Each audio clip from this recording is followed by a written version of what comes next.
శ్రీకృష్ణుడి జననం జీవితం ఓ అద్భుతం. అయితే శ్రీకృష్ణ జన్మాష్టమి సందర్భంగా శ్రీకృష్ణుడు ఎలా జన్మించాడు అనేది ఈ వీడియోలో తెలుసుకుందాం. అదేవిధంగా పంటల భజనం, కోలాటం, మహాభారతం, రామాయణ కథలు, దైవగాథలు ఇలాంటి సంబంధించిన కథలు చూడాలనుకుంటే మన ఛానల్ని సబ్స్క్రైబ్ చేయండి, లైక్ చేయండి, షేర్ చేయండి. ద్వాపర యుగంలో విష్ణుమూర్తి మాటలు వినిపించాయి. ఆ మాట విని కంసుడు అదిరిపడ్డాడు. చుట్టూ కలిగి చూశాడు. ఎవరూ కనిపించలేదు. అవి ఆకాశవాణి మాటలు పలికిన మాటలను గ్రహించి కంసుడికి ఎక్కడ లేని కోపం, భయాన్ని ఆవహించాయి. వెంటనే రథం ఆపి కిందకు దూకాడు కంసుడు. చెల్లెలు దేవకిని కిందకు పట్టుకొని లాగాడు. అతని మొలలో ఉన్న కత్తి తీసి, ఓసి, నీవు నాకు చెల్లివి కాదు, నా ప్రాణం తీయడానికి పుట్టిన రాక్షసివి అంటూ దేవకిని చంపబోయాడు.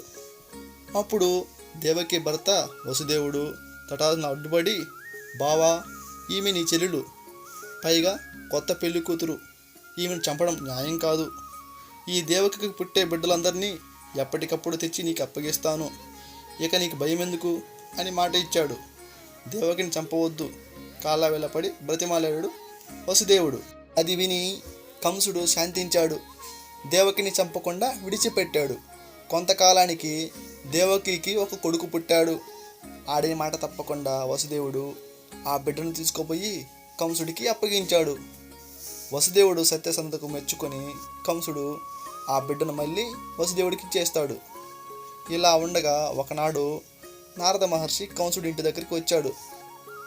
అప్పుడు వచ్చి నారద మహర్షి ఇలా చెప్పాడు. ఏమని అంటే, వసుదేవుడు, రేపల్లో ఉండే యాదవులైన ఇద్దరు కూడా దైవాంశ సంభూతులని, దేవకి గర్భన శ్రీ మహావిష్ణువు జన్మించి నిన్ను సంహరిస్తాడని చెప్పి వెళ్ళిపోయాడు నారద మహర్షి. అది వినగానే కంసుడికి మళ్ళీ కోపం చెలరేగింది. దేవకి పుట్టిన మొదటి బిడ్డను చంపేశాడు. దేవకి వసుదేవుల కాళ్లకు చేతులు సంఖ్యలు వేసి చెరసాలలో ఉంచాడు. కారాగారం చుట్టూ బొటలను కాపలా పెట్టాడు. చెరసాలలో ఉన్న దేవకి వసుదేవులకు అక్కడే ఏటేటా సంతానం కలిగింది. ఆ బిడ్డలందరినీ కంసుడు నిర్దాక్షిణ్యంగా సంహరిస్తూ వచ్చాడు. ఆ విధంగా దేవకి బిడ్డలు 6గురిని కంసుడు పొట్టన పెట్టుకున్నాడు. 7వసారి దేవకి గర్భం ధరించింది. భగవంతుడు సంకల్పం వలన ఆదిశేషుడు ఆమె గర్భంలోకి ప్రవేశించాడు.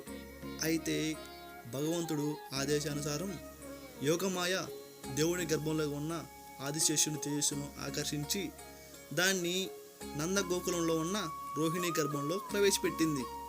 రోహిణి వసుదేవుడి 2వ భార్య. దుర్మార్గుడైన కంసుడికి భయపడి రోహిణి ఇంకా చాలామంది యాదవులు రేపల్లిలోనే ఉంటున్నారు. యోగమాయ చేసిన పని వల్ల ఇక్కడ మధురలో దేవకి గర్భస్రావం అయింది. అక్కడ రేపల్లిలో రోహిణికి నెలల నుండి కుమారుడు పుట్టాడు. అతనే ఆదిశేషుడు అవతారమైన బలరాముడు, శ్రీకృష్ణుడి అన్న. తరువాత కొంతకాలానికి దేవకీదేవి 8వసారి గర్భవతి అయ్యింది. ఆ సంగతి కంసుడు తెలుసుకొని ఇప్పుడు పుట్టబోయే బిడ్డ వలనే తనకు మృత్యువు కనుక చెరసాలలో మరింత కట్టుదిట్టమైన ఏర్పాట్లు చేశాడు కంసుడు. బిడ్డ పుట్టగానే తనకు తలజేయాలని భటులకు ఆజ్ఞాపించాడు. దేవకికి నెలలు నిండాయి.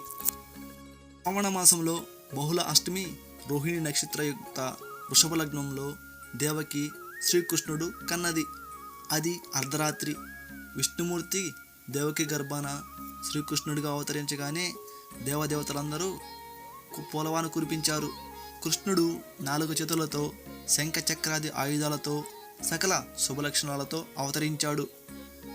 దివ్య తేజస్సు వెదజల్లుతూ శిశువు రూపంలో ఉన్న భగవంతుని చూసి దేవకి వసుదేవులు చేతులెత్తి మొక్కారు.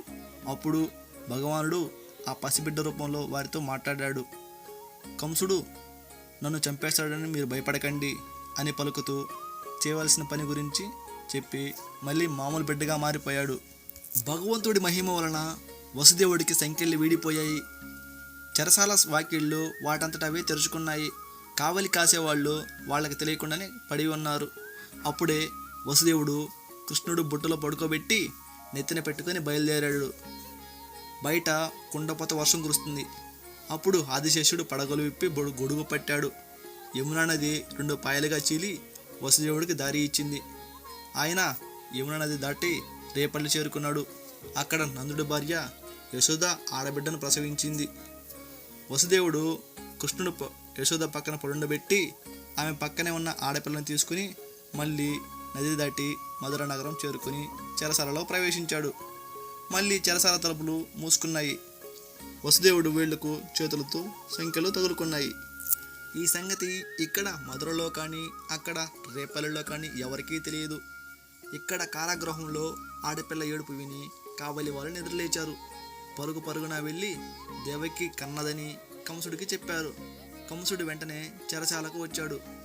అప్పుడు దేవకీదేవి ఇలా అంటుంది, అన్న, పుట్టింది ఆడపిల్ల, నీకు ఏ అపాయం ఉండదు అని దేవకి బ్రతిమలాడుతున్నా కంసుడు వినకుండా ఆ బిడ్డను చంపడానికి పూనుకున్నాడు.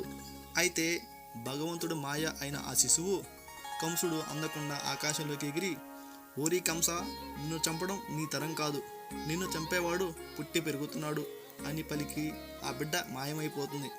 ఆ తర్వాత రేపల్లెలో యాదవుల నాయకుడైన నందుడు, అతని భార్య యశోద పిల్లలు లేని వారు కావడం వల్ల చాలా కాలానికి కొడుకు పుట్టినందున ఎంతో సంతోషించారు. ఆ రోజు రేపల్లిలో పెద్ద ఉత్సవం జరిపించాడు నందుడు. అదే గోకులాష్టమిగా, అట్లు పండగగా ప్రసిద్ధికెక్కింది. రోహిణి కుమారుడికి బలరాముడు అని, యశోదా కుమారుడికి కృష్ణుడు అని పేర్లు పెట్టారు.